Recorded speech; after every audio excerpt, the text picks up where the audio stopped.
بسم اللہ الرحمن الرحیم۔ بیان کیا جاتا ہے کہ بنی اسرائیل میں ایک شخص تھا جس کی بیوی نہایت حسین تھی، جس پر وہ اسرائیلی فریفتہ تھا۔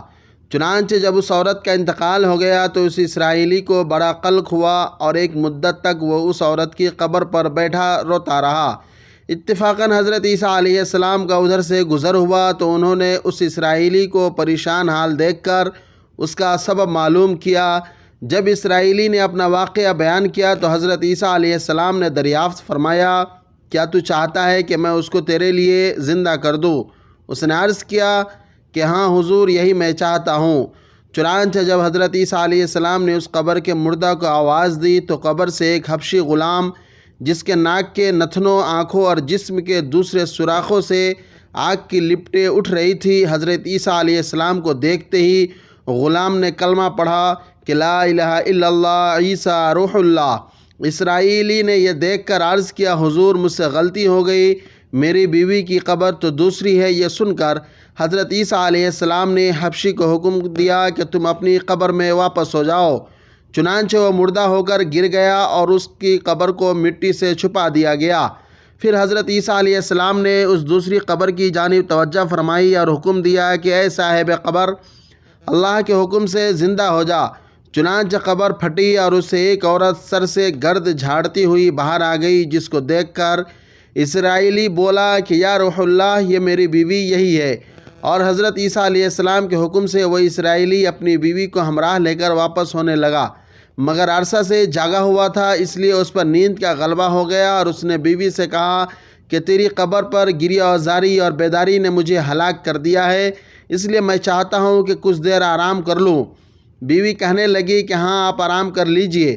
چنانچہ وہ اسرائیلی بیوی کے زانوں پر سر رکھ کر سو گیا۔ اتنے میں ایک گھوڑے پر سوار ایک شہزادے کا ادھر سے گزر ہوا جو اپنے زمانے کا یکتا حسین تھا، جس کو دیکھ کر شہزادی از خود فریفتہ ہو گئی اور اس کا دل قابو میں نہ رہا۔ اس نے شوہر کا سر زانوں سے نیچے رکھا اور فرط محبت و غلبہ عشق سے مجبور ہو کر شہزادے کے سامنے جا کھڑی ہوئی۔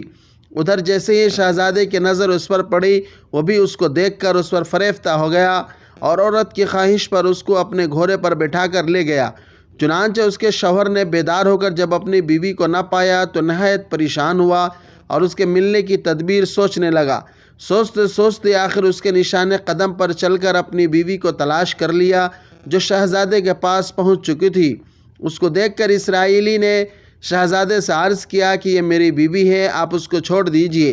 ابھی شہزادہ کچھ کہنے بھی نہ پایا تھا کہ اس عورت نے کہا، میں تیری بیوی نہیں بلکہ شہزادے کی لونڈی ہوں۔ یہ سن کر شہزادہ اسرائیلی سے کہنے لگا، کیا مجھ سے میری لونڈی کو لینا چاہتا ہے؟ اس نے کہا، خدا کی قسم، یہ میری بیوی ہے جس کو میرے سردار حضرت عیسیٰ علیہ السلام نے مرنے کے بعد میرے لیے زندہ کیا ہے۔ ابھی یہ گفتگو ہو ہی رہی تھی کہ اتفاقاً حضرت عیسیٰ علیہ السلام بھی وہاں تشریف لے آئے، جن کو دیکھ کر اسرائیلی کہنے لگا، یا روح اللہ، کیا یہ میری بیوی نہیں ہے جس کو آپ نے میرے لیے زندہ کیا ہے؟ حضرت عیسیٰ علیہ السلام نے فرمایا، ہاں یہ وہی ہے۔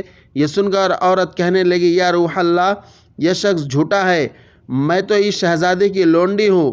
حضرت عیسیٰ علیہ السلام نے فرمایا، کیا تو وہ عورت نہیں جس کو میں نے اللہ تعالیٰ کے حکم سے زندہ کیا ہے؟ عورت نے کہا، یا روح اللہ، بخدا میں وہ نہیں ہوں۔ اس کے بعد حضرت عیسیٰ علیہ السلام نے عرض فرمایا، جو جان خدا کے حکم سے میں نے تجھے دی ہے اس کو واپس کر دے۔ یہ سنتے ہی وہ عورت پھر مردہ ہو کر گر پڑی اور حضرت عیسیٰ علیہ السلام فرمانے لگے کہ جو شخص ایسے آدمی کو دیکھنا چاہے جو کافر مرا تھا اور زندہ ہو کر ایمان لایا، تو وہ اس حبشی غلام کو دیکھ لے جو پھر ایمان کی حالت میں مرا ہے، اور جو کوئی ایسے شخص کو دیکھنا چاہے جو مومن مرا تھا، پھر اللہ نے اس کو زندہ کیا اور وہ کافر ہو کر حالت کفر میں مر گیا، تو وہ اس عورت کو دیکھ لے۔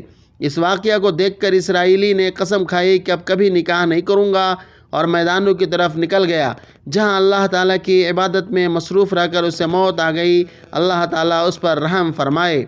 حاصل کلام یہ نکلا اس کہ نبی اور رسول صلی اللہ علیہ وسلم کے اقرار و انکار کا نتیجہ اس حکایت سے ظاہر ہوتا ہے، اور سبق ملتا ہے کہ کامیابی اپنے نبی صلی اللہ علیہ وسلم کی اطاعت و محبت سے ہی مل سکتی ہے۔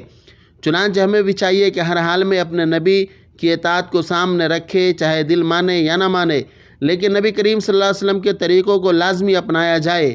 اللہ تعالیٰ اس واقعہ سے سبق حاصل کر کے عمل کرنے کی توفیق عطا فرمائے، آمین یا رب العالمین۔ خدا حافظ۔